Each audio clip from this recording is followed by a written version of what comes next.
Hello, ladies and gents. It's your boy Elisha once again. And today's word is going to be PFD. PFD is primary flight display. And basically, I want you guys to go down in the comment section and let me know what it means and what they use it for, what kind of information you get on your PFD.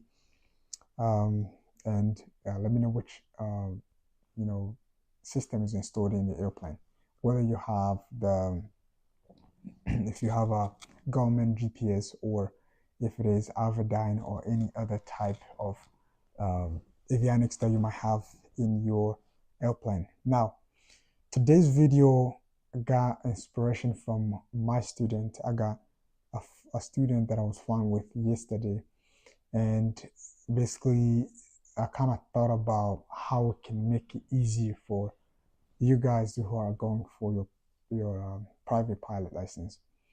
So, and there's things that I think you can learn, and it'll help you accelerate, be able to know what's going on before you even start, or even after you start the training. So, number one is to know the phonetics. Um, the alphabet, for example, instead of saying A, B, C, D, they will tell you Alpha, Bravo, Charlie. So, for example, if you wanted to taxi from FBO to runway 19 using taxiways Alpha and Charlie, instead of saying November 4546 Romeo taxi from the FBO to runway 19er via um, A and C, they're gonna say taxi to runway 19er via Alpha and Charlie. That's that, like that. So you need to know the phonetics basically. You need to understand all the alphabet, how they say, and can understand and remember to use them when you are responding back to your calls. That would be the number one thing to learn. Number two, it'll be um, being able to do a multitasking.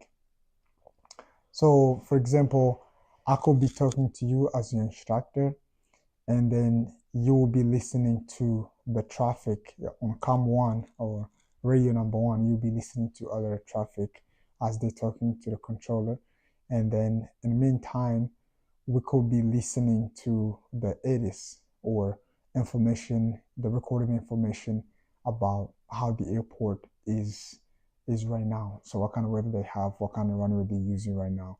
So that's three things that you are listening to at the same time. But you could also be flying the airplane. But again, you're also looking outside to make sure that everything's going as it's supposed to be. So you are multitasking almost the whole time. Both of your feet have rudders, and your hand, one of your hands is on throttle, the other hand is actually holding the yoke or the control wheel. So basically, both your hands are busy, both your feet are busy. You are talking, you're listening to two things plus your instructor. So that takes me to a third thing, which is to know the priority, who to listen to right now. So, for example, if I say something, if I'm telling you to do something right now, so let's say, for example, I want you to use a checklist. And so all of a sudden, after you start doing the checklist, now I'm like, okay, make a left turn. So at that moment, you need to listen to me, even though I told you to do the checklist. Listen to me for now, turn the airplane, and then go back to your checklist. So, because if you ignore me and start looking through the checklist, now we're getting maybe closer into an airspace that we're not supposed to be in, or basically that's how you stay behind the airplane. So, if there was another traffic coming towards you, that's an example, and then I'm telling you to make a turn and you don't respond to me, then you're not really flying. You're not, even though you're doing what I said, you're not doing the right thing at that time. So kind of know how to prioritize stuff. Okay, so if the instructor tells you to do something and then all of a sudden he tells you to do something different, he's not he's not being annoying. He's just telling you that you need to do this right now and then come back to that. And also, that plane is moving. So when you do something, you don't want to be too slow. Kind of respond with some. I'm not saying that you should rush stuff, but also have some speed along the way. Okay, number four. So number three was to prioritize, and number four is to keep the dog in the cage. So especially when the students are beginning to fly, you have most of the students who kind of be lazy with their foot, like especially on the takeoff. When you are on the takeoff, you have the four turning tendencies playing. So the aircraft is gonna want to go to the left. So you need to put in rudder. And so you see the ball, I'm gonna show a picture. The ball wants to go it goes to the right. Okay. Wherever the ball goes is where you need to step. So if the dog comes out of the cage and goes to the right, that means you need to step on the ball. You need to press rudder so that way the ball goes back in the middle. So this will be very important at all times, but for the most part, we're gonna need it when on the takeoff. So full power and slow, and also when you are very slow and pitched high. The left turning tendencies we're gonna explain to that later on, but for now, always remember to keep rudder, especially on the takeoff. Very important. And then another thing, which I'll make this last one, know how the aircraft is controlled on the ground versus how it is controlled in the air. So on the ground, we control the aircraft by using rudders. So if you want to turn to the right, you want to press a little bit of brakes on the right side, and then also press rudder, and then the aircraft's gonna turn to the right. If you want to turn to the left, you're gonna press a little bit of the toes. So your toes controls the brakes, and then your heels will control the rudders. So if you wanna brake straight ahead, you press both of your toes at the same time with the same amount of pressure. If you press, forward, but this has more pressure, it's gonna want to go to the right. If you press with both your toes, but this one has more pressure, it's gonna want to go to the left.